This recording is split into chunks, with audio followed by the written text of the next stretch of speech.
Good morning, ladies and gentlemen. Welcome to Bite Time. My name is Terry, and today's show is entitled Summer Delights. So basically, we're going to talk about the latest and greatest new laptops. Not so much new, but the ones that have been refined and added new features. We're also going to talk about some of the newest wireless headphones that came out. We're going to talk about a device that us podcasters can use that's on the market but can't find it, and it's really one of the best things out there right now. So it's a device that actually controls the gains on your voice. It has auto gain in there. It has all kind of features on there, and it's really the hottest thing out there, and none of the stores, none of the retailers have it right now. So we'll talk about that. A few other things. We'll get into a whole lot of today. And it's been 2 weeks since we last talked, and because last weekend was Memorial Day holiday, and it was nice, very warm, and like I said, we'll get into that also, and things I've done this past weekend. And like I said, we're going to talk about some of the latest and greatest that came out in the last few weeks. I mean, just in the last few weeks. And I think these are some of the models, devices that are out now. I think they're going to make a difference in the way we hear, the way we work, and we're going to get into all that. So on that note, let's get started. All right. And here we go. I'm going to kill the music here. And good morning, everyone. Like I said, welcome to Bite Time. My name is Terry Toot, and today's show is entitled Summer Delights. And we're going to talk about the new devices that came out on the market recently for the summer of 2022. I'm moving ahead of myself here. So, yeah.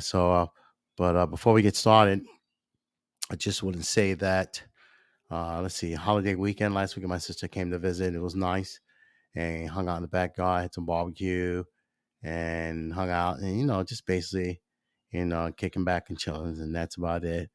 And let's see, went to the Havre de Grace Jazz and Blues Festival yesterday. I want to send a thank you to the coordinator who personally emailed me and letting me know what was going on. So we'll get to her, and she was gracious enough to respond. Her name is Rebecca Jessup. She was the executive director for Havre de Grace Arts Collective, and I sent asked for some information about some of the stuff that was going on in Havre de Grace, and I really appreciate what she did. And I will say that we heard a group yesterday, Roberta Vieda group. They were Latin jazz, and they were fantastic. They reminded me so much of the old school jazz music, Little Chick Corea, some of the other guys that are out there, all the former jazz performers. But these guys wrote their own original music. Most of the music they played yesterday was original. So they had a flute player. I'm not a big flute on the flute thing, but the flute player was good, very good. Tenor saxophone, I'm a former saxophone player. He was great.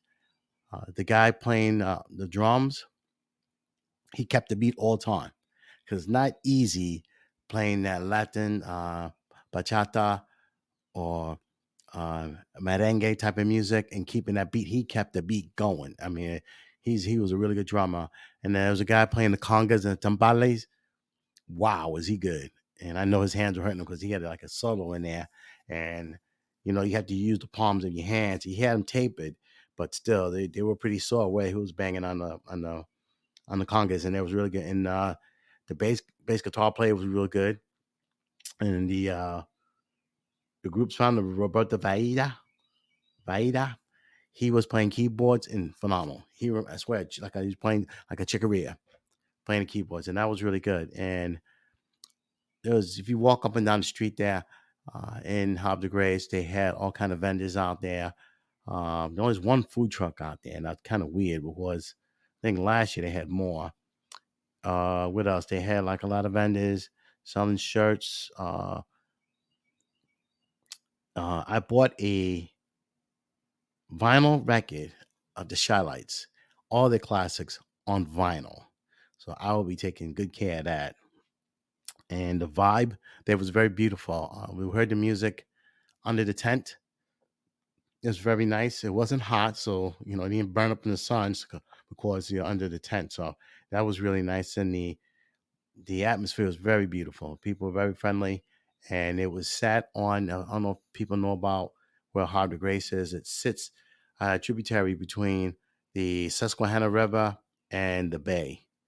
So the I walked down there to the other end of the street where they had it blocked off, and I walked down there and saw the where the Susquehanna and the bay, Chesapeake Bay, come together. It was beautiful, really beautiful. So maybe I might put some pictures out there that I took yesterday. So other than that, that's basically it. Nothing exciting here. I live a boring life, and like I said, we're going to talk about some of the latest IT peripherals that came out. And first and foremost, we're going to talk about a particular laptop. This one has been out on the market, but Dell just added features to it. So we're getting to that right now as we speak. So this is the XP13. So there were prior models out there, but this is a newer one that came out. And over the years, I'm not a big Dell fan because number one, they break easy. They break easily. They really do. Especially, I had a couple of Dell laptops.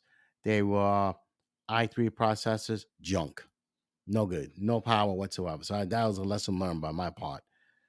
I used to work on the Dell machines. It just feel like the i3s are just worthless.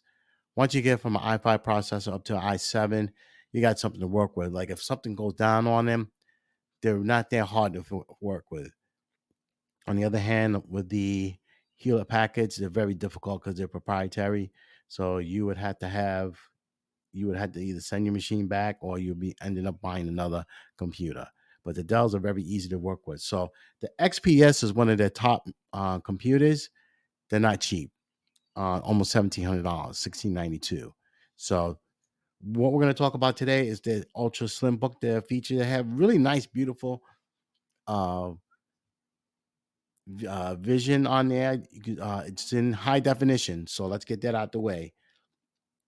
I think that's 1920 by 1080. I could be wrong. DPI, excuse me, resolution is 3200 by 1800. So it's even more sharper than your televisions at home. So that makes a big difference. So what Dell has done?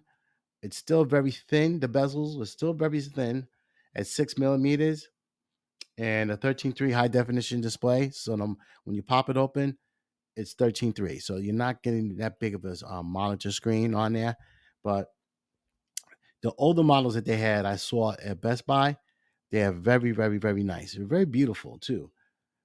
It's just a little bit steep for a Dell machine. I'm like I said, this is probably one of the highest end machines, unless you get to the tough book machines that they sell to the military.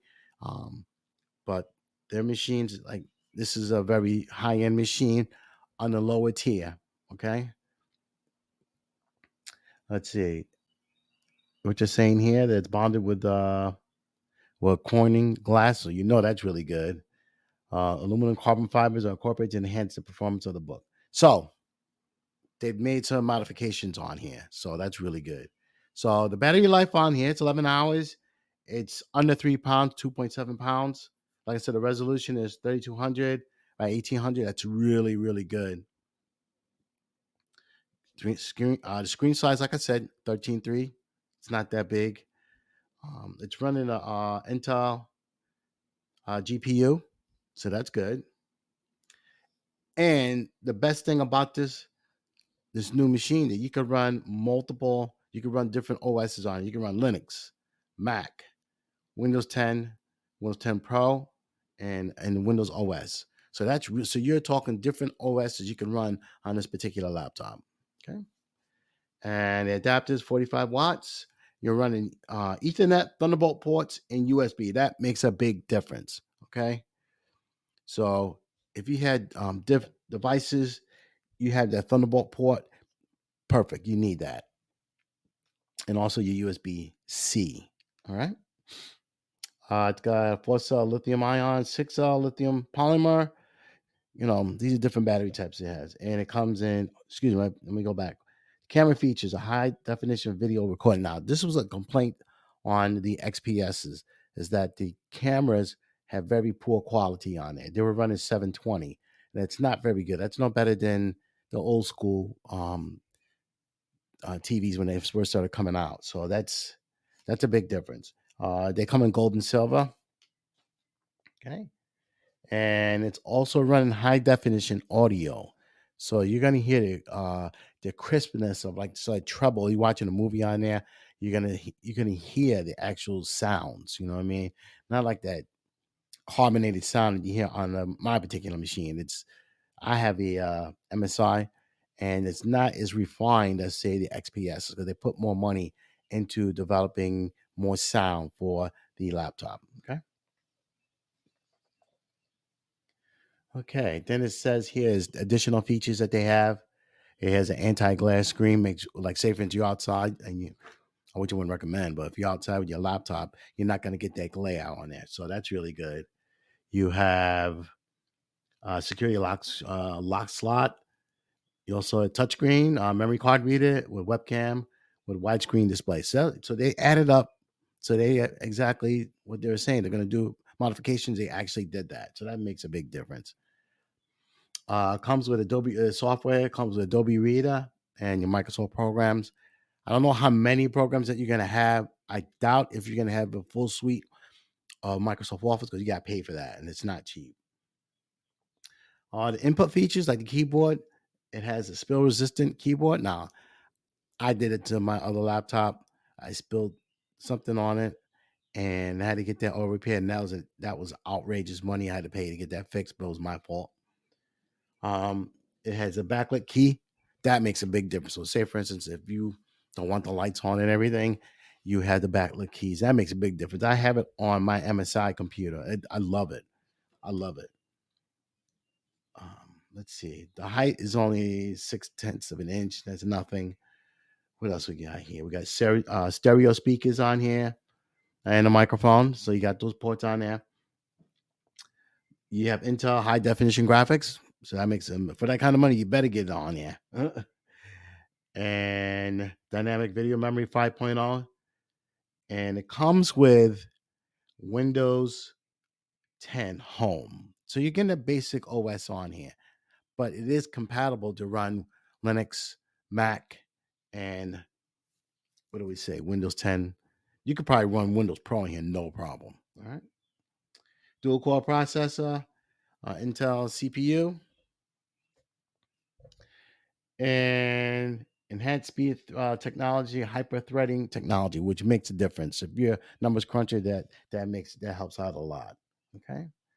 And it's got 3 meg. Okay, the memory you're gonna have in there is only gonna be 4 gigs. Okay, but you are able to upgrade to 8, 16, 32 gigs on here. So that makes a big difference. I talked about previously in my other shows. Dell is not one of my favorite computers. They're okay. I would rather have them than a HP because they're so proprietary. If you own an HP, and then also some of the um, some of the Lenovo's are now with the ones that are built in with a computer in this tablet. You're not able to upgrade the memory because it's soldered in there. So whenever you buy machines like those Hewlett Packards or the Lenovo 2-in-1s, just remember that the memory you get on there is it. You cannot upgrade the memory. There's no slots on there because everything's all soldered in.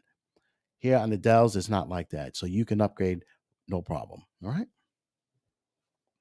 And it's only got one memory slot. And so that's something to be cognizant about. Okay. Your solid state drive is 120 gigs. That's good. And I haven't heard this one in a long time. You have a DVD optical drive. Seems like everybody went away from it, but Dell said, you know what? Let's go back to it on the XP13. I said solid state drive, like I said before. You wireless also, and power adapter. All right. So there's a few things. I did some searching and I looked up some information with Tom's Guy, and they were saying that there's some things they like about the Dells and some things they don't. So we'll talk about that right now. So what they're saying is the Dell XPS 13 2020 refines the best laptop you can buy with an even more immersive display and speedy 10th generation Intel power. The What they like about it is the gorgeous design, 10th generation Intel performance, vibrant immersive display, great battery life, and comfortable keyboard. Okay, so they get some nice kudos for the Dell, but there were some things that they did not like, and what they're saying is that for the Dell, slim port selection, subpar life for 4K, and then so-so speakers. So that's all that money you're spending. Wow, but it's still a very good machine. So don't listen. I tell everybody this. Everyone can tell you. You listen to all these companies, and they do reviews on laptops, sound bars, all this other stuff. And yes, they have access to these machines, but they don't have them all the time. So all I can tell you is that if you decide to buy that and it's something that you really need, go for it. All right. And like I said, the XP13 is a very good machine. Now, I'm not going to twist that out of your hand. And I'm not a pitchman for Dell, but that is a very good machine. So kudos to Dell for upgrading that machine. Okay. So let's go to the next device. We're going to talk about this one. Now, everybody knows that Sony, we talked about Sony, the wireless headphones, especially the WH 1000 XM4s, that one of the best headphones out there. Like I said, I don't have those, but I listen to them at Best Buy, and they have the sound on there is so crisp and beautiful on there. So, and they were like the omni impressive headphones, wireless headphones for the market, and they are like one of the top ones out there. Okay, and they've been out there. XM4 has been selling like crazy. People still buy them. They're rated one of the highest ones on the market. Them and the Bose, and like I said, the Sennheisers. So, and now, just 2 weeks ago, they pushed out the new Sony WH 1000 XM5s, and they've been pushing out a big publicity run on the XM5s. If you go to the Sony website and you look at them, they look basically the same, but they have the bar that's going across your head that's thinner, and their cups are not as, they look more squarish, if I could say that. If that is that a word to use, but they look they look different.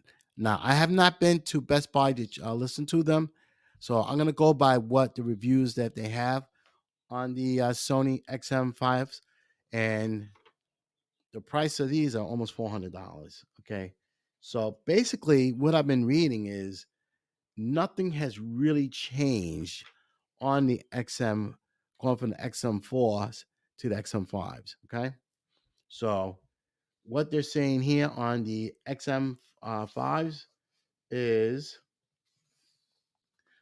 let's get to the specs here.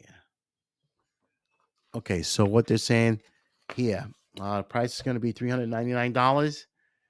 Battery life is going to be up to 40 hours, 30 with the all noise canceling on there. So if you run an ANC on there, it's going to take 10 hours off. Personally, when I flew from Vegas last year and I used the ANC, they're phenomenal. I have the Bose, and I flipped the switch on the ANC. Only thing I heard was my Bluetooth connection to my tablet and watching movies on the plane. I know it sounds crazy. I didn't hear the engines. I'm dead serious. I did not hear the engine ANC. So uh, it's something that if you really want, they work phenomenally. Okay, so they're really good. So it's Bluetooth connectivity. The codecs on is real important. SBC, AAC, and LDAC. They're not They're not saying that they're water resistant. I personally would never keep them near water because they're too expensive to lose to ruin. Okay, so what they're saying is so it's saying the XM5s pick up where left off of the XM4s. Excellent sound quality in every aspect, in every respect. Improved noise cancellation, a very credible echo proposition, make them every bit as compelling set of cans as the model they replace. So basically, they're saying, okay, this is good, really good, but still talking about the XM4s. It's still out there, okay? So they're saying it's not exclusive news, though. The price at which XM5 launch is eye widening. Like I said, $400 for these. And what they're saying here, if you're expecting a bit of bling for your not inconsiderable outlay, you'll be disappointed. The XM5s, particularly in the E-Crew finish of our in the review, are bland and unremarkable lookers. So, like I said, I'm just looking at the pictures I saw on the Sony website, and also on I was looking at it on Google Technology on the Google News, and when these first popped out, I'm like, okay, a little different here. And like I said, the XM5s, they're saying that the immersive sound is still there, but some of the things that they're not really keen to. All right, and so one of the things they're really not is this case that comes with it. I mean, it's almost like the who else has those headphones out? Um, Apple has those $500 headphones and that piece of leather, whatever you want to call it. And that's not even a case. I call that just a piece of added plastic on there. You know, and same thing with the Sony's. If you go to Sony.com, you'll see what I'm talking about. And a lot of people are really turned off by that. And but still has the Sony sound from what I'm reading. And like I said, some people like it, some people don't. And it's just something that people have to get used to because the Sonys are not going anywhere. Okay, so let me just bring this up real quick and just bear with me, ladies and gentlemen. And let's get this real quick. I'm just gonna get some more additional information on the Sonys because I don't want to tell you something that's not true. But the XM5s, it's like hit or miss on this. You know what I mean? So let's get you over here. Let's see, XM5. Okay, let's see what we got. Okay. Well, am I not being friendly here? Bear with me, people. So, let's see what we have here. Okay. Okay. Bear with me. I'm just trying to get additional information. I apologize for that. And we'll get rolling here.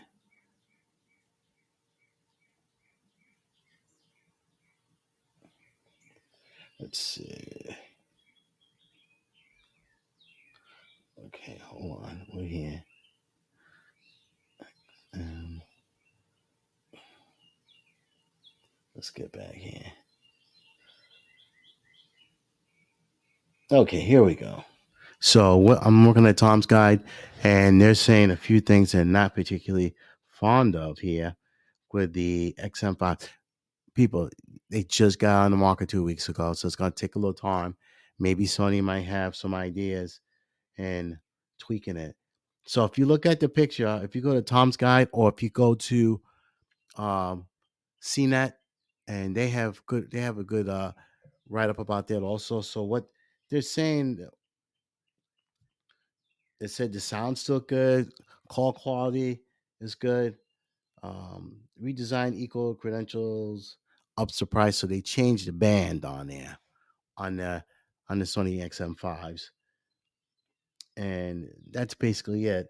But for what you're getting for $400, I don't know. I mean, you have to say, if is it worth it? Getting, because you can get the XM4s for 350, I think, and those prices are starting to come down too, because the XM5s are out. So they're really gonna make a mad push for the Sony XM5s.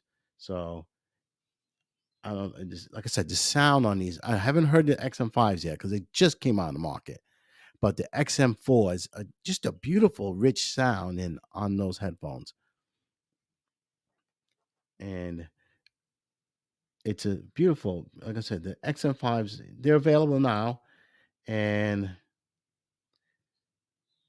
from what they're saying, they're not giving a real good review of the XM5s in the carrying case. Like I said, it doesn't even look comfortable. You know what I mean? In the carrying case, for that kind of money, you would figure like the other ones they had a nice little carrying case. This one, I'm just not.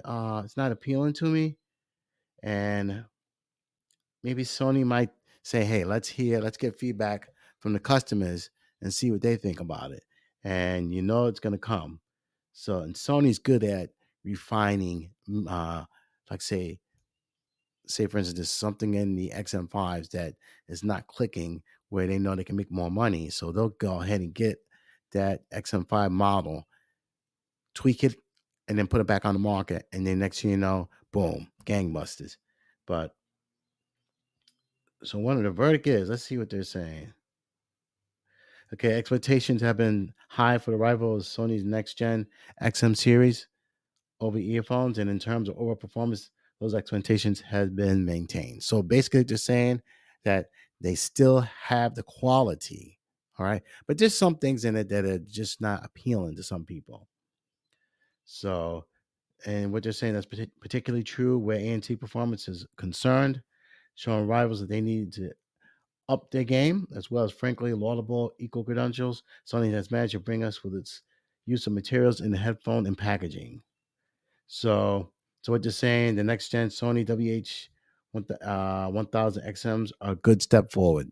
So, so what they're saying is that okay, hey, we got them out here, but some people, like I've been reading some other publications, and they're not sold on the XM5s.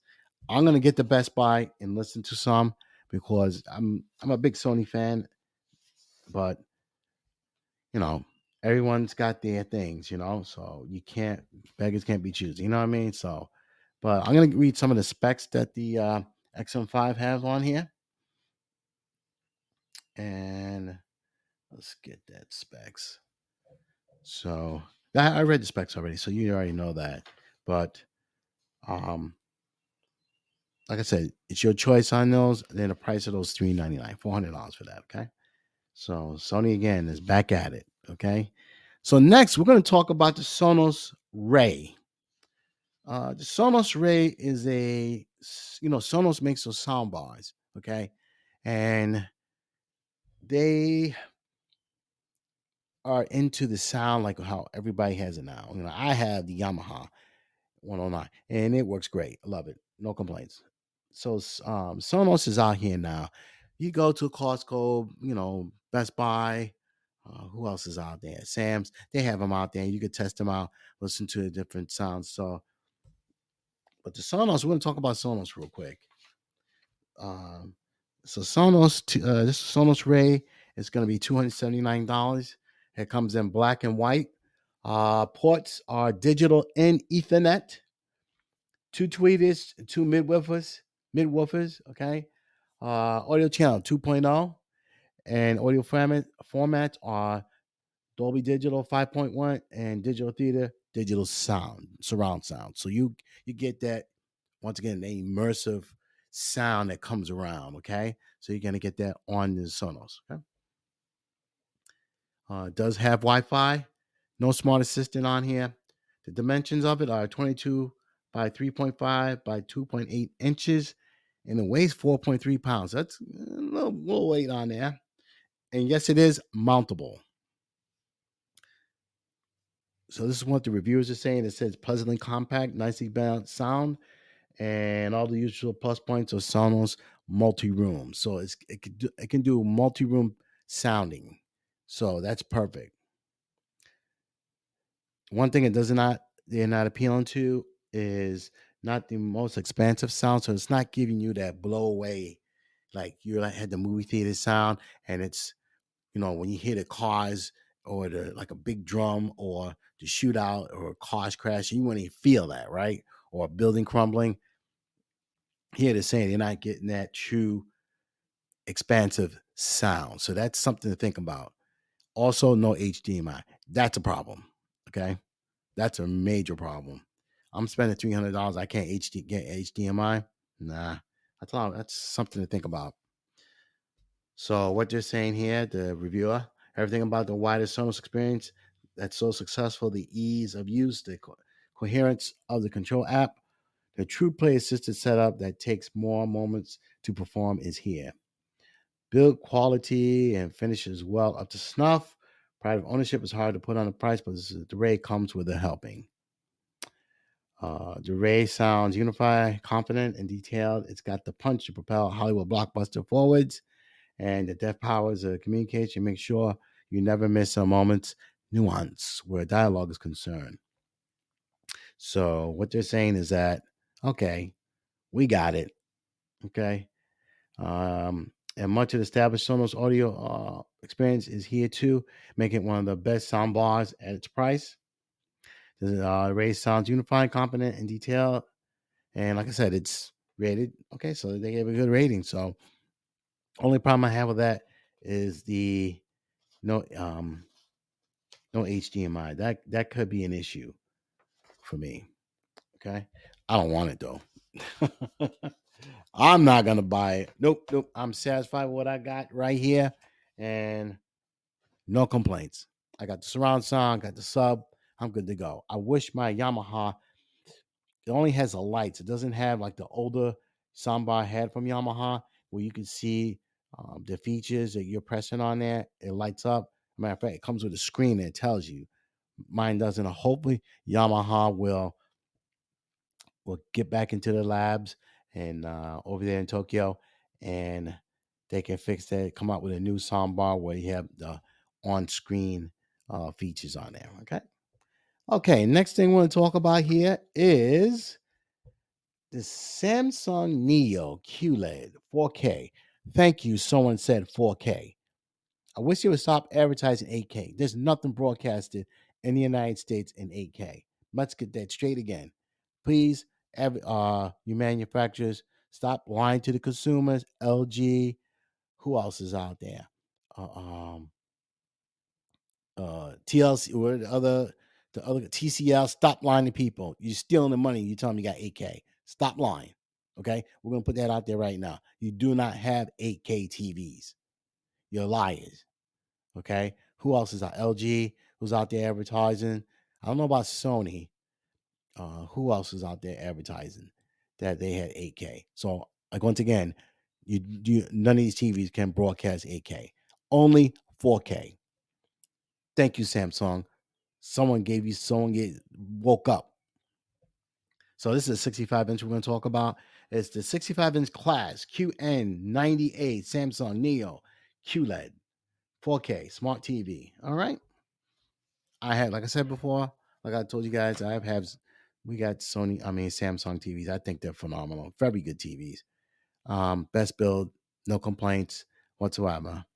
So the price on this on the Samsung Neo, quite expensive, people.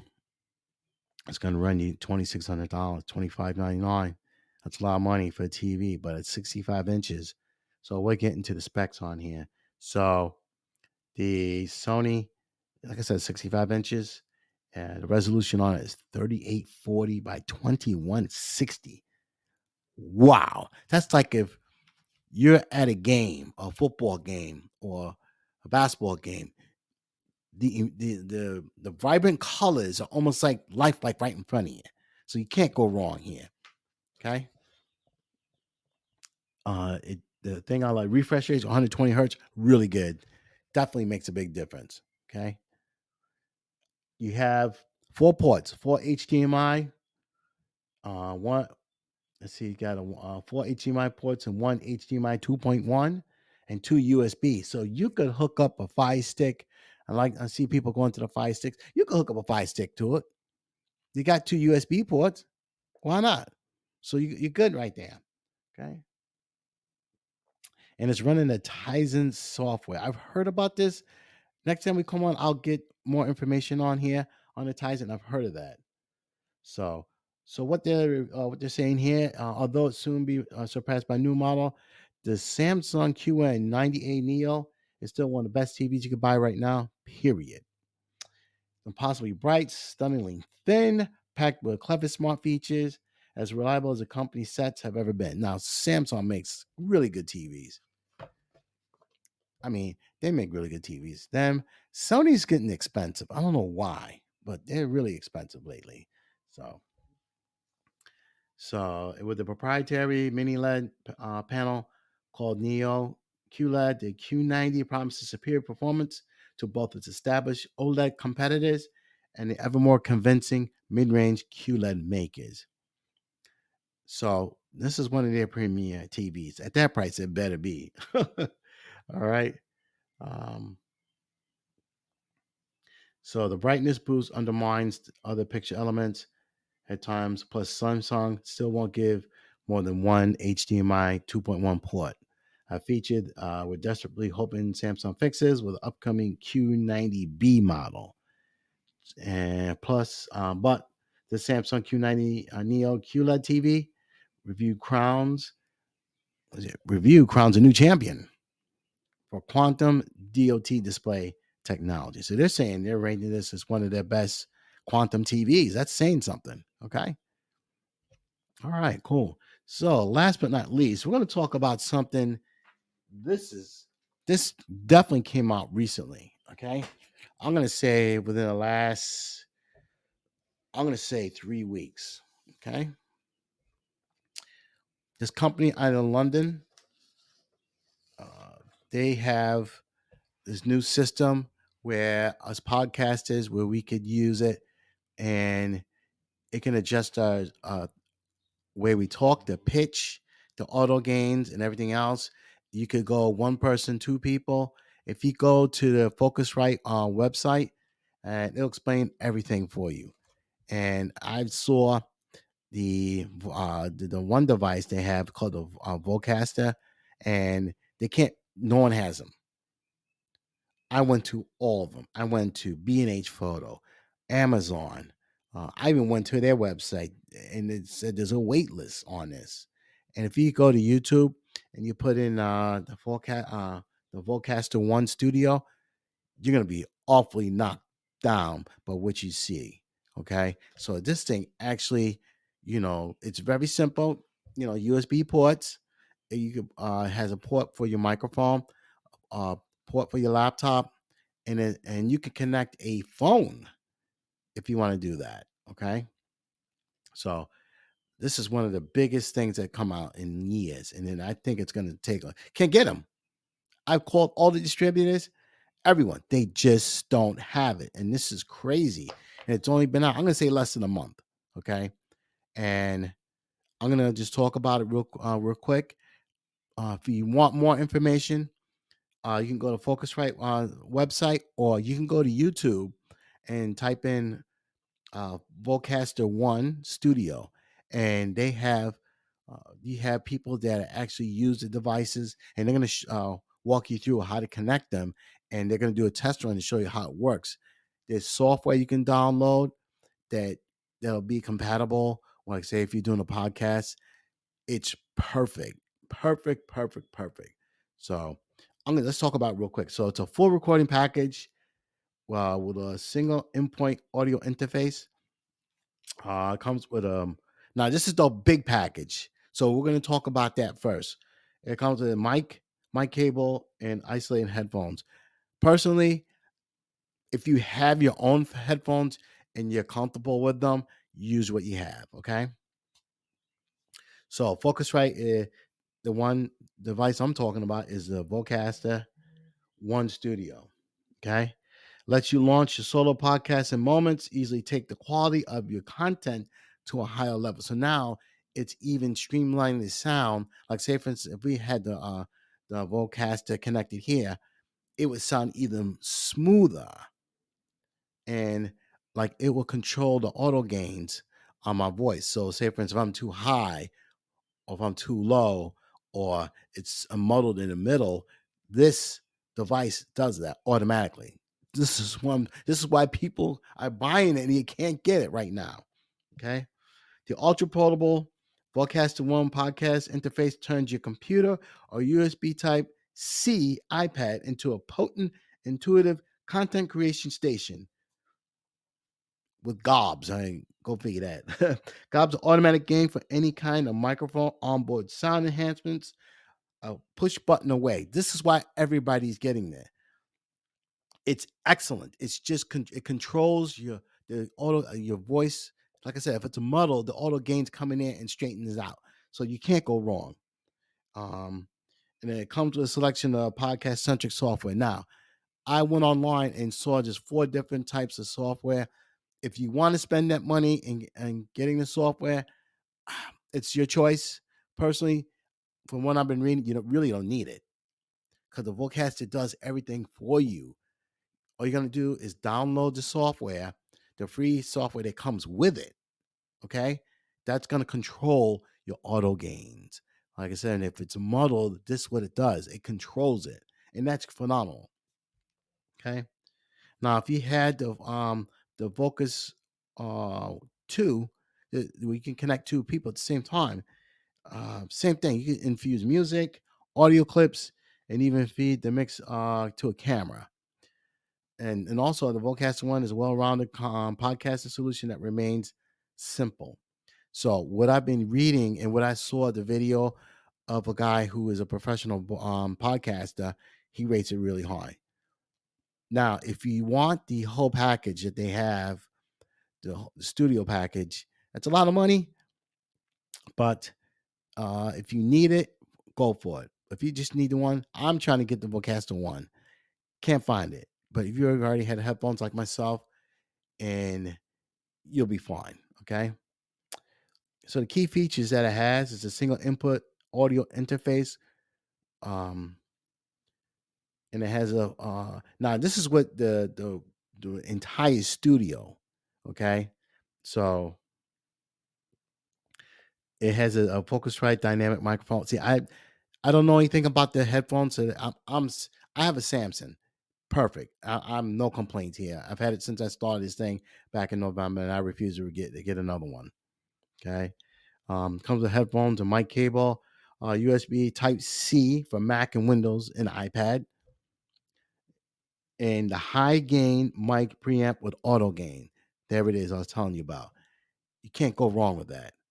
So if I hit the auto gain right now, it would take smoother side even smoother than what it is. So it's going to be like a high definition for podcasters, but it's going to be in the peripheral about the size of a baseball mitt, maybe even smaller. Okay. You have the stereo monitor output.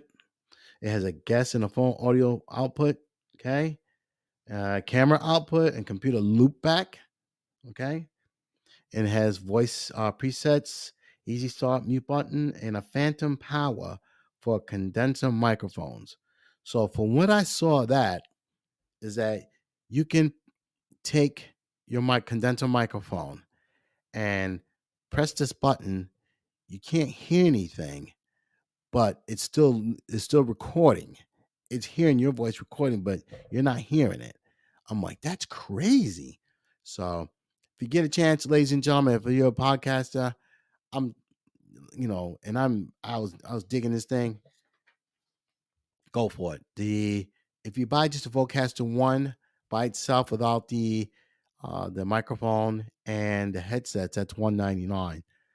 But if you buy with the headphones, microphone, that's $300. So, like I said, if you have your own, you just need a Vocaster One. Or if you're doing 2 people, Vocaster Two, that's gonna be $299 if you get it for 2 people, and it's that'll be great. So, yeah, so that'll be concluding the show for today, and I hope everyone enjoyed themselves and listen to me talk about these new devices, peripherals that are coming out that just came out. And once again, I hope everyone had fun over the holiday weekend. Last weekend it was hot. I don't know. It was hot here in Maryland. I can't speak for the rest of everybody else, but it was great. The weather was great. Great. The weather was great yesterday at the Blues and Jazz Festival in Havre de Grace, Maryland, and the weather's beautiful again today. So, uh, on that note, I'm gonna say goodbye to everyone. Take care. Be well and be strong. And oh, before I go, my deepest sympathy is gonna go out to all those children and teachers that died at Uvalde, Texas. Oh my God, we got to deal with this again. I'm not a social advocate, but those kids did not. No one deserved to die that day. Okay, I'm tired of everyone saying that mental health. No, that guy wasn't crazy. He knew exactly what he's doing. He didn't. Those children did not deserve to die. So I'm sending my sympathy to all the children that, and also to the people that died in Tulsa, Oklahoma. This gun violence is killing people, and it's got to stop. So my deepest sympathy is going out to all those beautiful children that died out there, and the teachers, and also one of the teachers' husband. He died of a broken heart. He had a heart attack. So my deepest sympathy, and also people in Buffalo. Also, my deepest sympathy. Also, did I said it before? I'll say it again. My deepest sympathy to all those people who have been killed by gun violence. Those poor little children did not deserve. Now they're not. They can't. I saw on TV the other day that lady from ESPN, Al Duncan, she was saying that these poor little kids, their parents can't prepare for them to go to summer camp. They got to prepare for a funeral for them. So that's really sad. And really, well, those kids were looking forward for the summer, and they're not going to be able to enjoy it. And I saw today that they had some of the funerals yesterday. So my deepest sympathy to those families out there, to Uvalde, Texas, and the people in Tulsa, Oklahoma. My deepest sympathy. And like I said, good luck, be well, take care, everybody. I love you all. God bless.